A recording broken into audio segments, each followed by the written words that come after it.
Greetings scientists, thank you for checking out the Forever Skies developer AMA. A few weeks ago we announced this was upcoming and we asked you to send across your questions on Reddit and on Steam, and we've compiled a selection of them and we've gone ahead and answered them. So without any further ado, my name's Greg, I'm the community manager. Let's get into your questions.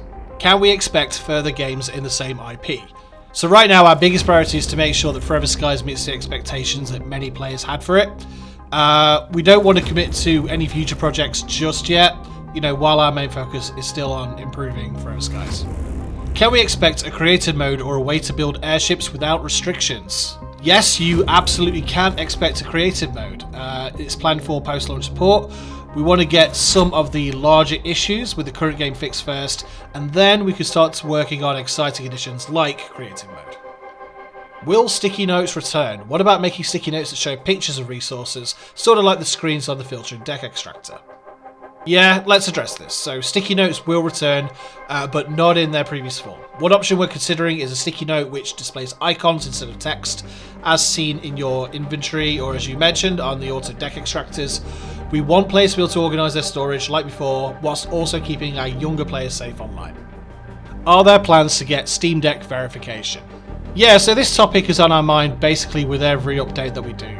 As I mentioned before, our primary objective is to enhance the overall quality of Forever Skies, and one key factor that also hinders its performance on Steam Deck is optimization. But we're getting closer and closer with each update and patch, and not long ago we reached a milestone where Forever Skies required less than 10 GB of RAM, which opened the first major door to Steam Deck verification, but there is still room for more improvement in that regard. Another major point to ensure the game runs well on the device is to address UI scaling. So Forever Skies has lots of tiny text, which we tried to improve by adding a UI scaling slider a couple of updates ago in the settings. But for Steam Deck, we need to go even further. We need to improve the overall UI scaling system and make edits to a bit of our texts, especially in localized languages that are a little bit more wordy, I guess. So that's just some of the work we need to do to have something that is actually fun and playable on the device. But rest assured, we're just as keen to get this working as are our players, so hopefully we'll have some updates soon. Area layouts need more randomization, it lacks in variety. One of the key points we're working on now is how to increase the diversity in the world. Since the 1.0 release, we've prepared an action plan, and I think that soon we'll be able to start sharing and showing you the details of what we want to achieve. But today, however, we can try to outline the direction that we're taking. So the key areas we want to focus on are diversifying the motivation/reason for visiting locations, the appearance of the world/locations, environmental storytelling, and the believability of the world. So we want to try and achieve the first point by making the basic locations not only a source of basic resources, but also a place where the player can learn about new devices, locations, and the people who used to live there. Secondly, we have added and are testing special workbenches within radio towers, where players can modify and upgrade the extractor tool. Among other things, we plan to move away from the very generic appearance of the current sheds or buildings, in favour of more elaborate ones with specific types of rooms, such as living rooms, kitchens, bedrooms, etc., with appropriate loot within. So, it actually feels like people resided there at one point. In addition, we plan to increase the number of notes and scenes that will allow players to uncover more lore secrets of Forever Skies. We're also considering adding additional activities or side quests, but it's a little too early to talk about that at the moment. We want to emphasise this once again. We take the feedback about a lack of diversity very seriously, and apart from technical and performance issues, our primary focus right now is on this problem. This will obviously take a little bit of time, so we ask for some patience here, but we plan to update the game regularly and deliver new content, and these changes are going to be a core part of that. Could we get a solution for completed items in the database being legible? Green or something that's not quite green is next to impossible to read. Contrasting colours would be greatly appreciated. We've heard a few comments, received feedback about our database not being 100% intuitive, so changes are coming there already, but we'll also consider your suggestion here too, as it's a very valid point. Any chance for a custom difficulty mode? Yes, this will soon be in development. We want players to have more control over their experience than simply easy, normal or hard mode. We're looking to introduce sliders for consumption of food and water, combat difficulty, items lost and death, etc., that sort of thing. Will tanks ever be able to store anything other than dirty water? Maybe liquids besides water and fertilizer have uses for being piped? So clean water is one of the most anticipated quality of life improvements right now, I believe. We'd like to rework the whole gardening system as a whole in the future, so you can safely assume that this will be happening. Nothing to tell you about other liquids for now, although it's something we should consider for sure. Are you planning to add more combat content to the game? We're considering adding a few more threats to locations or in the skies, but there may also be additional optional challenges in the game that will allow players to test themselves against more dangerous versions of the Mantis. However, it is important to emphasise again that Forever Skies is not a game in which combat is or ever will be a key mechanic. Our inspiration is largely in lines with games like Raft, where combat is never a key focus. Are you going to add better movement control, especially when jumping? Possibly. It's a request we've seen quite a few times, to be honest, but there are certain conditions here that matter that aren't immediately obvious, such as the existing level design in the game that would require reviewing.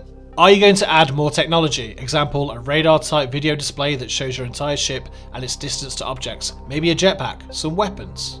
More technology is very likely, however the specific examples you list are rather unlikely as many of them have already been tested and tried previously, and it kind of created too many diversions and loopholes in our existing systems.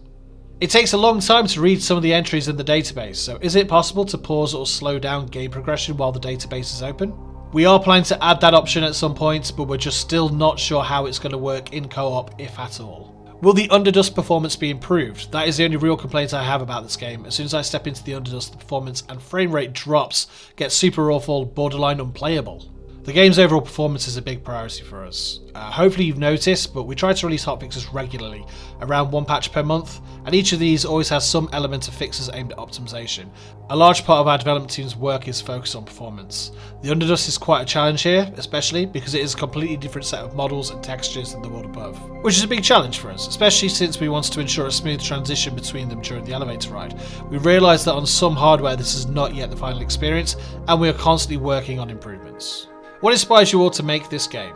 So our studio is based in Poland, and air pollution is quite a serious and regularly discussed issue here, especially in the winter. There are times in winter when official government messages are issued out to people telling them to stay indoors and keep their windows shut if they can, because the air quality is bad. The most infamous smog is, or was, in Krakow.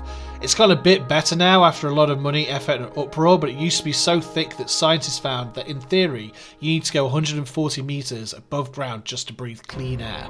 So our game is kind of a dramatization of that very idea and threat. It's set in a version of the future where Earth has lost that fight against climate change. We also know we wanted to make a survival game, and from there the premise naturally came together. That said, we're not out to preach some heavy-handed humans be bad message. The environmental collapse is more of a backdrop to the game than the main focus. At its core, the story follows a scientist searching for a cure to the Great Plague. What games did your team take inspiration from while making the game, if any? In terms of Forever Skies game loop and world design, our biggest influence was probably Raft. You know, taking that feeling that that game gave you and its game loop and adding a more sci-fi and serious spin on it. But equally, we also took inspiration from other games like Subnautica, The Long Dark and Green Hell. What are some of the things that your team thought about cutting from the game, for any reason, but are now glad you didn't remove? I'm sure there were some people within the team who felt that way when we were adding the cooperative mode. So while we were adding co-op, we noticed that some mechanics of the basic loop didn't work under the new conditions and basically needed to be rebuilt. It was quite a challenge because we had already gotten so used to the flow of the game at the time, and quite a few of us reacted negatively to the proposed changes. It meant stepping far outside our comfort zone, questioning why we were doing this in the first place, if it was already working. And after several weeks of testing, balancing and iteration, we managed to reach a point where it clicked, and what's more, it opened up the possibility of developing the game and exploring directions that we were not previously able to do. Now, the extractors become part of the player that is always at hand, allowing for the creation of exploration, level design and puzzles that were not possible before. Any chance of introducing the recycler earlier in the game? Currently it's found at the very end when it isn't even needed anymore. Gear like storage boxes that is becoming obsolete have to be tossed overboard or stored long term until the recycler is found. So we are indeed facing a problem where players are finding some devices later than we had planned. For example, the recycler is in Biome 1. Interestingly, it's not that these devices can only be found in later stages of the game. Many of them can appear in locations in the first few minutes, but unfortunately we don't provide enough motivation to actively look for them. This is one of the issues we plan to change so that players are more aware of what they can find and where. Are there any plans for an upgraded cooking station? Cooking food for several people gets very tedious, having to manage several individual boilers one by one. So this right here is a good example of the issues that some players have, that the game can get rather repetitive. The food loop and preparation method are practically the same from the tutorial to the endgame. So yes, we want to change this so that players feel that they are getting better and better while producing better food and drink in a more optimal way as they progress. Will there be modding support for the community? Ultimately, we want to treat all players equally. We're constantly looking for a solution that will allow modding on both PC and PS5. Additionally, we still face the challenge of easily being able to join sessions where the host or client has mods. I don't want to say that these issues are impossible to solve, because they're not, but at the moment our focus is on providing the best possible experience on the game without mods. From time to time we hold internal discussions and meet with companies that have modding technology to find a way forward.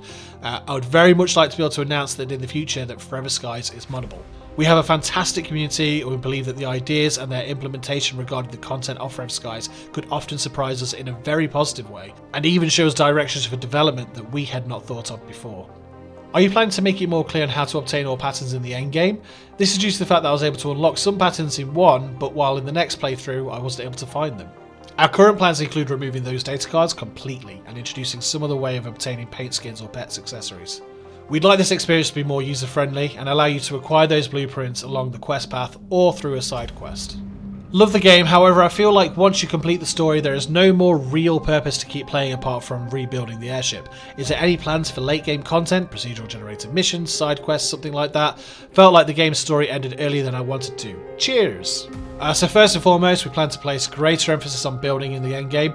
We are thinking about challenges that will motivate players to build their ships in a certain way, but also about special locations or places that will require players to prepare their ships in a specific way before seeing off on a journey. Unfortunately, I'll admit these are loose ideas at the moment, but we want to make sure that the endgame is enjoyable so that players can enjoy the world and the possibilities of the game for longer. We're also planning to add creative mode, as was mentioned earlier. I was curious about the biome walls. Are these a permanent addition or is it subject to change in the future based on feedback? Personally, I'm not a huge fan of the walls. Something in between. We're considering leaving them but providing tools that will allow them to be turned off completely or opened automatically so they become virtually unnoticeable to players at the later stage of the game. In the earlier game they play an important role, but then once you reach biome 3, the new nature, after that, not so much. They're just there and in the way. Has the FS Brain Trust given consideration to a reworking of the gardening system in general, specifically pot-to-pot piping that would allow us to forego the use of sprinklers altogether?